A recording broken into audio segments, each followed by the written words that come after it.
When an idea lives far beyond its birthplace, it transforms into something legendary. Here we call this the Chief's Kingdom, the expanse of those that define the Chief's spirit.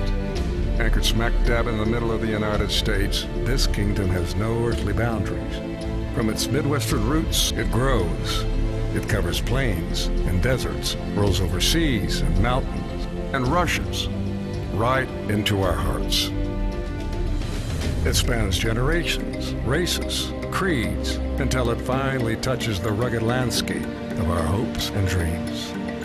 This kingdom was not built on stone or mortar, no. It was modeled on the stories of sport and valor.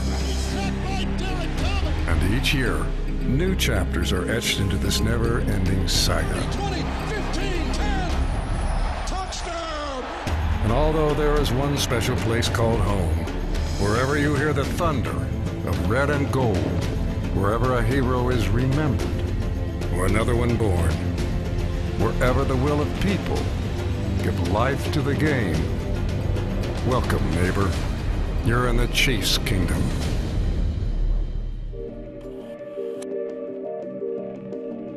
At first it's a storm. You know, we have these all the time. We had the news on. We were watching a movie and we turned that off when we heard the sirens the first time. And it was just a different feeling that night. The greens in the sky were a little greener, the humidity was a little thicker, the sounds were a little different. You could hear, it sounded not like a rolling thunder, but just a constant rumbling. And we thought, oh, this is just the weirdest thunder we've ever heard.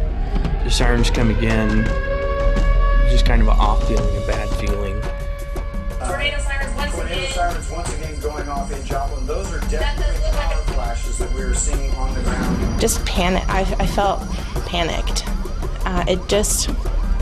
It was different that day.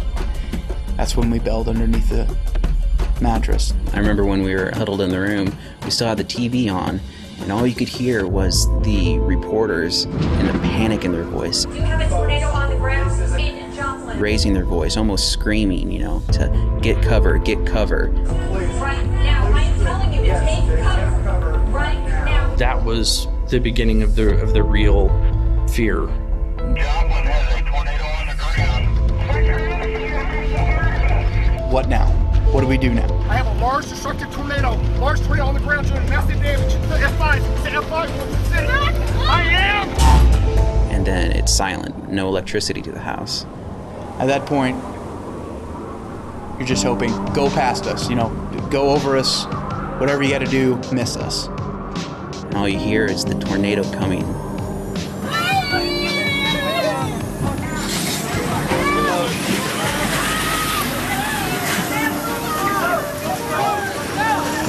It was deafening. The only thing that you had then were your thoughts.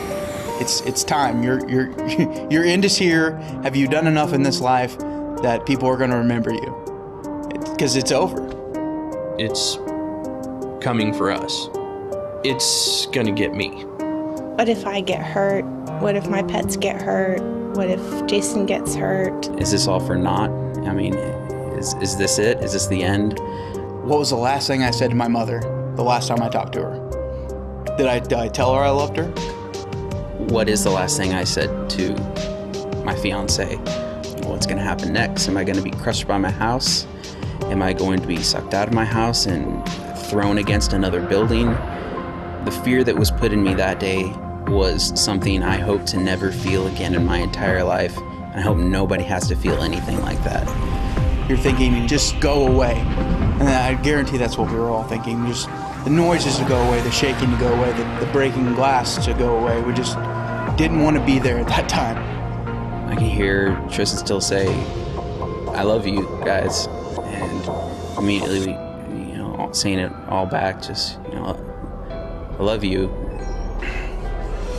Just to think that you're moments away from taking your last breath and scared that you're not going to get to see the people you love anymore. You know, I don't know what's going to happen in the future, but at this point, there's no future. So, I don't, you know, what's next? Is it heaven? Is it hell? Is it nothingness? You're about to find out. And you're under there, and it's just that sound coming at you that's indescribable.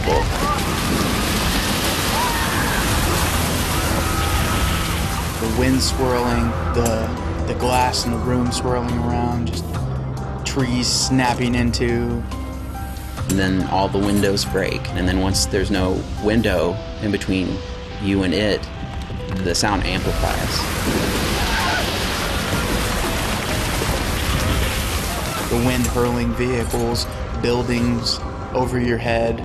Things slamming into the house, the wind outside, glass breaking. It just keeps getting louder and louder and louder. It sounds like 500 freight trains coming right at you, and the vibrations. The sound of death coming to take you away in the form of a tornado.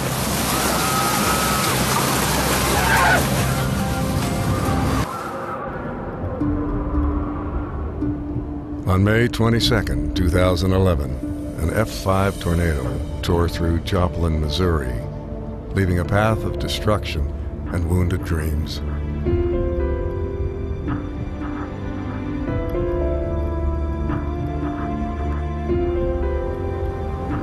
You didn't know what to think. I mean, you were just in shock. It took 2 days to realize, you know, that this was real. You were expecting, like, this can't be real. You're going to wake up and everything's going to be cool, everything's going to be fine, and it's just not. It's almost like when you went under that mattress and under that blanket, you come out and you're in a different world. I couldn't recognize where I was in a town that I've lived in for 25 years. It looked like a war zone, not my hometown.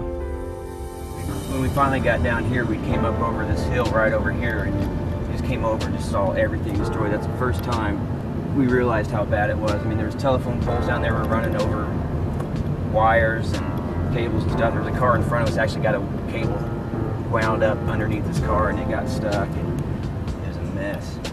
At first you think, okay, it was just this area that's hit. I don't know how extensive the damage is. And then once you get out and see just how far and how much destruction it is, it's just unfathomable. This was Greenbrier Nursing Home. 13 people died in that place. I mean, it was just toothpicks. And South Middle School up the street, it was all torn up. This is the old Salvation Army they just tore down. Up here on the right is St. Mary's Catholic Church. The only thing standing is the cross. You see this path of destruction, and you can see for miles down the road, your town is gone. The worst part is, this is your town. This is home. This is where you grew up.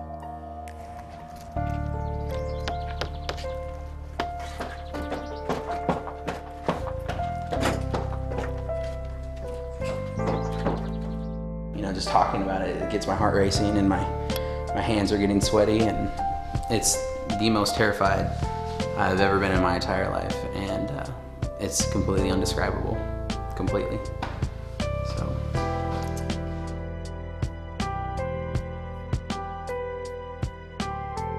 This was our first house that we had together, so we were pretty attached to this little house. Yeah, love this house. We'll never forget this house. Staying intact. So I hope they can save it, but I don't know. It's hard to say if they can or not. You never know. 162 people lost their lives that day.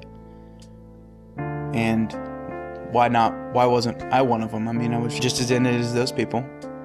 You know, why did it jump over this house or that house and miss me, but take them? I feel like I lucked out. I was there. I was in the middle of it. The only thing it didn't do was take my life, so I don't think I escaped it, but I think I survived it.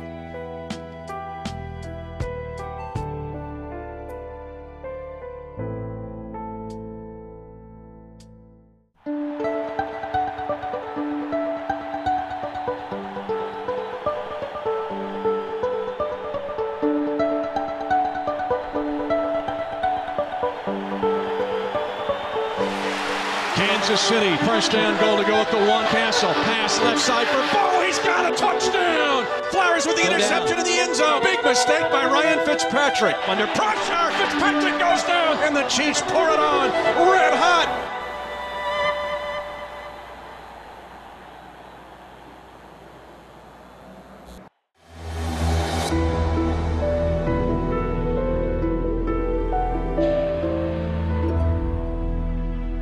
Very scary, very post-apocalyptic feeling. The environment's changed. You don't recognize things. Some things that you do recognize are out of place. That almost could have been as scary as when the tornado was going.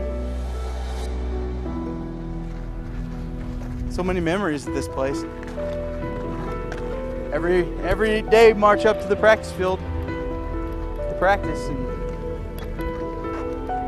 now you look off of it and it's just our town in pieces, and it's where we decided to take the picture.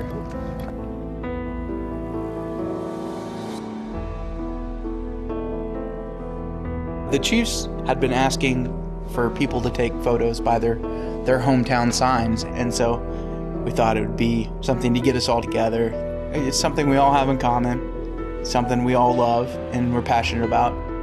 And so we made this banner. It said, "Joplin is Chief Strong," and we came down here because this is a pretty good backdrop for how it was and how it is.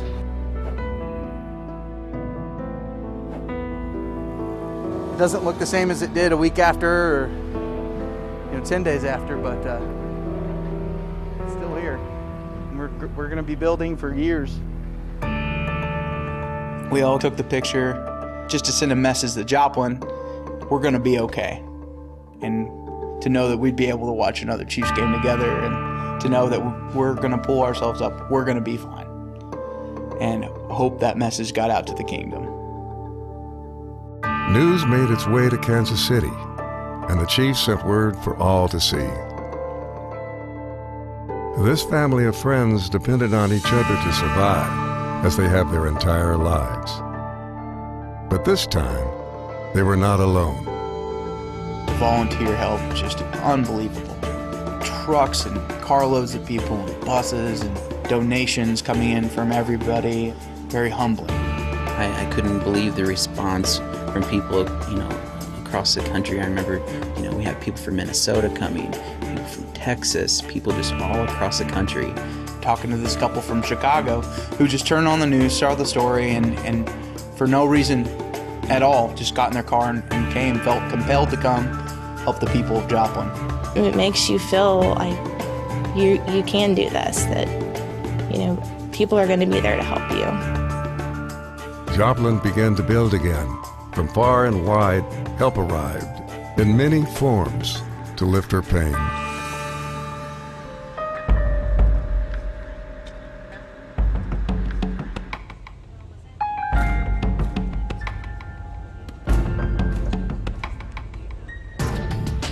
When the army of red got out of those buses, it was pretty awe-inspiring to see that red and the Joplin Chiefs shirt. You're like, well, that shirt has my hometown name on it.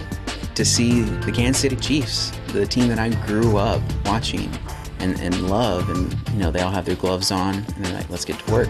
We've got Matt Castle getting out of his bus with his little mask on, getting ready to toss some wood, The quarterback, the leader of our team, he was down here helping my town get back on its feet.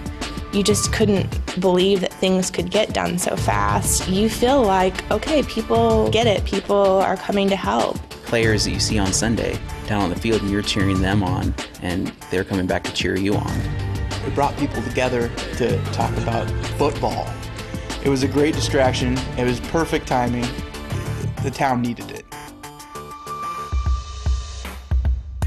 This small Missouri town showed the world her epic spirit. In many ways, her body needed healing, funding, supplies, service, and her passion for one game would only help her heart grow stronger. You got to get through that first couple plays. Emotions are going to be high. We got to weather that storm. We got to get through it and then settle down and just keep playing, keep swinging. Let's get it on tonight. You with me? Yes, sir. Let's go. can see everybody really get behind the Joplin High School Eagles. It's become a really big part of this town. That's where everybody is on a Friday night watching the Eagles. Back to throw is Saketa. Looks across the middle, has a receiver into the end zone. Touchdown! I'm a little jealous, I can't lie. I wish I got to play in Arrowhead. Joplin can take the lead. Joplin is a football town. That's what you do. You know, you watch football, and it was nice to get that normalcy back. What you've done and the things that you've gone through, there is nothing that can happen on a football field that we can't overcome if we stay together. There's not a light at the end of the tunnel right now, but if we keep, marching forward, there's going to be.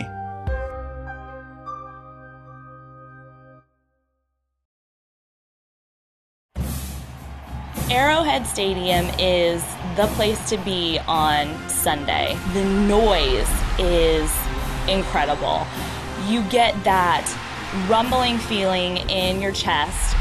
It is an overwhelming, exciting feeling. The camaraderie between all the fans in the stadium is like nothing else. We're all one big united force.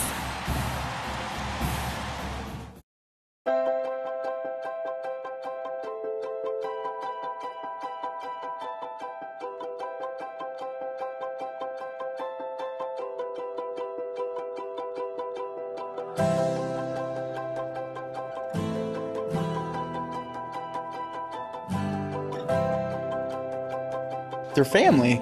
I know Tristan and Brandon were friends growing up. I was 8 or 9. Brandon and I grew up on the same street. I've known Tristan for 12 years. So many of these guys went to school with each other. Matt worked with Jason. We're really close. And we're all Chiefs fans. Die hard. It's always a planning process. What are we going to do for the next week's game? What are we going to do for opening day? What are we going to do for the Super Bowl this year? It's a way we can all get together when we've had a rough week of work or school or whatever and just kind of relax.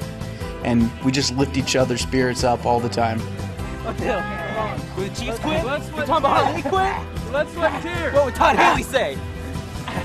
You get all the way up that hill. All the way up that hill. Woo!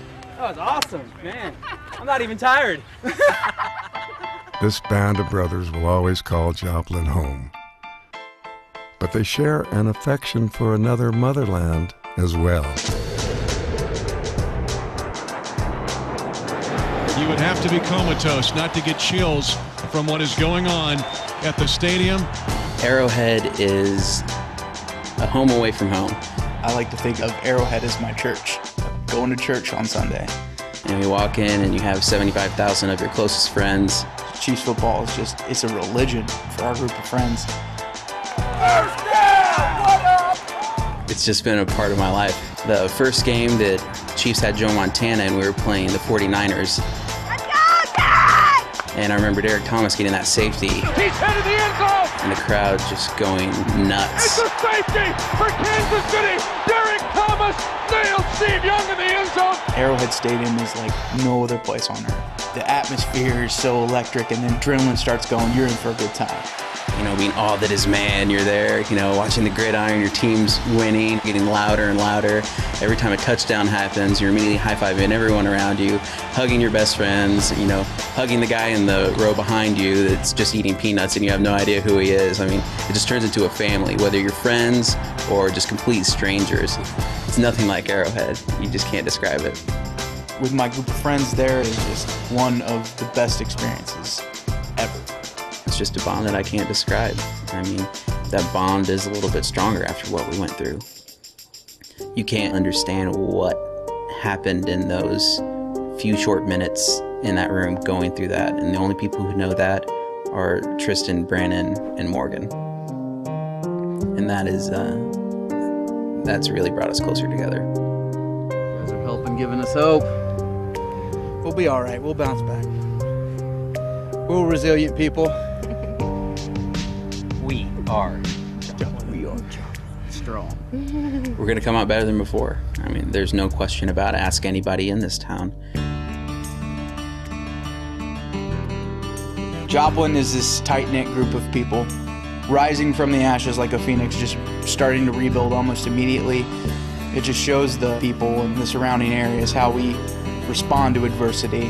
Everyone who was from the outside viewed this and said, I've never seen so many people from the area of devastation come together like this and continue to do so today.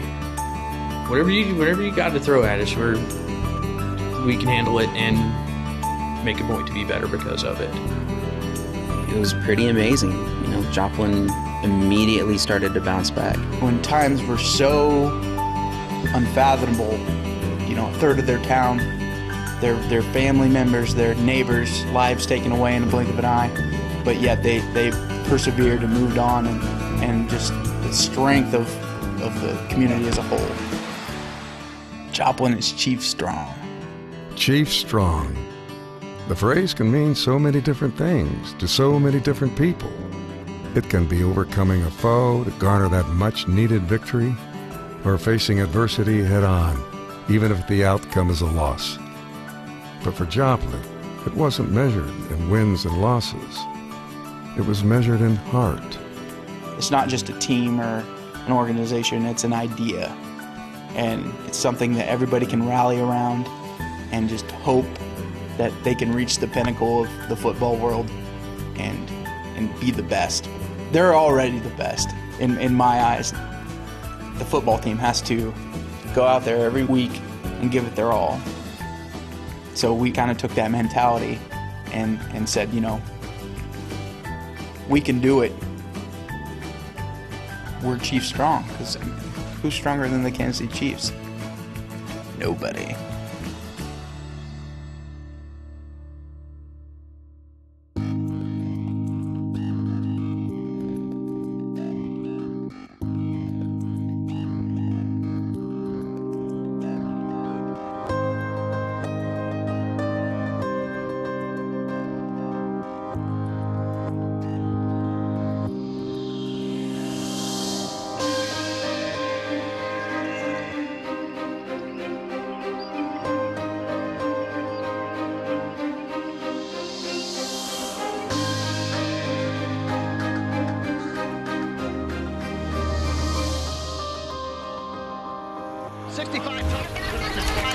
Toss power trap.